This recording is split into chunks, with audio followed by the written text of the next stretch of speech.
శ్రీమాత్రే నమః. నమస్తే అండి. ఎలా ఉన్నారండి? అంతా బాగున్నారా? నేను కూడా బాగున్నానండి. మీకు షాంపూ మొక్క చూపిస్తున్నాను. ఇప్పుడు అందరూ కూడా ఈ మొక్క వేసుకుంటున్నారు. షాంపూ మొక్క అంటున్నారు. ఇందులో చాలా రకాలు ఉన్నాయంట. ఒకరైతే 3 రకాలు చూపించారు. అల్లం మొక్కలాగా ఒకటి ఉందండి. పిండి చూపించారు ఆవిడ ఏమంటున్నారంటే ఊడబెట్టింది 5 సంవత్సరాలకు కానీ మనకి ఏం పువ్వులు పూస్తాయో ఏమి రకమో తెలియదు అన్నారు. కానీ మా పాప పెట్టింది, మా చిన్న పాప వాళ్ళ ఇల్లండి ఇది. చిన్న గొట్టు మినహాయించుకుని ఇక్కడ పెట్టుకుంటే పూల మొక్కలు అయ్యి పూజకి పనికొస్తాయని అలా ప్లేస్ ఉంచుకోవడం జరిగిందన్నమాట. మరి మహానగరంలో అంటే మరి కష్టమే కదండి. అందులో పెట్టారు. 4 నెలల కిందట తెచ్చి ఒక రబ్బ లాంటిది గుచ్చేసిందట. గుచ్చెత్తి ఇలాగా ఇదిగోనండి వచ్చినాయి. ఇంకా కాయలు కూడా అప్పుడు చాలా మాటలు కాసేసిందంటండి. ఇప్పుడు నేను వచ్చేటప్పటికి ఇదిగో ఇలా ఉన్నాయి. ఇదిగో పిండితే వస్తూ చూపిస్తాను. అదిగో ఇదిగోనండి ఇలా వచ్చింది. ముఖానికి ఇలా ప్యాక్ లాగా మామూలుగా చూడండి, మనం గంధం రాసుకుంటాం కదా, అలా రాసుకుంటే ముఖం మృదువుగా తయారవుతుందట.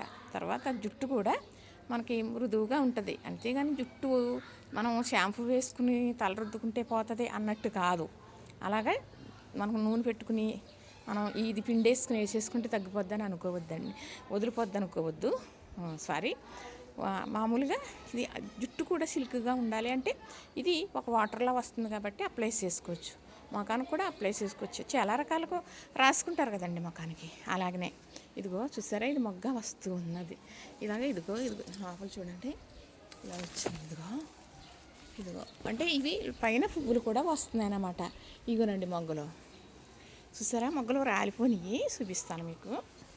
ఇవిగోనండి మొగ్గలు కూడా రాలిపోయినాయి అన్నమాట. ఇవి పువ్వులు ఇడుస్తాయి అన్నమాట. ఇది చక్కగా అందంగా పువ్వులు కూడా ఇడుస్తుంది.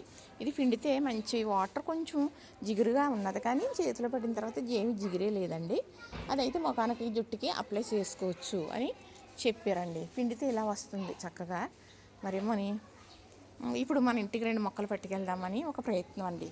ఒకటి మా కోడలు ఇంట్లో పెడదామని తీసేనా, ఇంకొకటి నాకని పెడదామని. ఎందుకని అంటే ఇలాంటి సరదా కదండి. వాటర్ పోసాను, లాగి తీస్తానండి. తీసి మళ్ళీ మీకు నేను చూపిస్తాను. చక్కగా చూసారు కదా, మరి చూస్తుంటే చాలా బాగున్నాయి కదండి. ఇదిగో లోపల కూడా చాలా పెద్దది ఉంది. అలా మొగ్గ వచ్చి ఉందండి, పువ్వులు పూస్తుంది అనమాట. అయితే ఇలాంటి గుమ్మం ముందు ఉండటం కూడా అందమేలేండి. ఇప్పుడు ఇది వాడేసుకుంటాము, మనకు ఉపకారం అయిపోవాలనేది కాదు. కానీ మరి 4 నెలలు అయిందంటండి పెట్టి. మరి వచ్చినాయి కొన్ని ఎండిపోయినాయి కూడా. ఇదిగో చూసారా, ఇదిగో ఎండిపోయిందండి. వాటర్ కోసి ఇలా పిండితే వస్తుంది అనుకోండి. అయితే అంత టైం ఏమీ పట్టలేదండి. చక్కగా 4 నెలలకి చిన్న రబ్బ అలా వచ్చేసిందంటే ఇది రబ్బ కూడా వచ్చేస్తుంది. ఇంతకీ మీకు చెప్పేది మామూలుగా మనం మొక్కే పెట్టాలి అనేది ఏమీ కాదు. చూసారు కదా షాంపూ మొక్కని, అర్థమైంది కదా. అంటే అందరికీ తెలుసండి, పెడుతున్నారు చాలామంది. అందుకని మీకు దీని గురించి నాకు కొంచెమే తెలుసు, ఎక్కువ తెలీదు.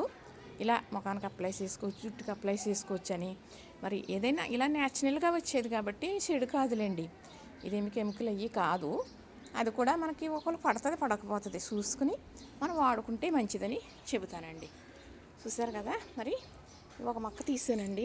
ఇదిగో ఇంకో మొక్క తీసి చెరుకు మొక్క పెట్టుకోవాలని అనుకుంటున్నానండి. ఇందులోనంటండి 3 రకాలు ఉన్నాయంట. 3 చూపించారులేండి ఒక ఆవిడ. ఇది మాత్రమే బాగుందండి మొగ్గ, కానీ ఇలా వాటర్ రావడం కానీ ఉపయోగపడటం కానీ దీని గురించి చెప్పడం జరిగింది. ఎక్కడ చెప్పినా చక్కగా చూసారు కదా, నచ్చింది కదా. ఇంతేనండి, ఇది షాంపూ మొక్క. మరి నాకు చూస్తే చాలా ముచ్చటగా ఉందండి, ఆనందం కూడా అనిపిస్తూ ఉంది. ఇదిగో పిండితే ఇలా వచ్చేస్తుందండి వాటరు. చక్కగా చూసారు కదా, నచ్చింది కదా. ఇంతేనండి. లైక్ చేయండి, షేర్ చేయండి, సబ్స్క్రైబ్ చేయండి.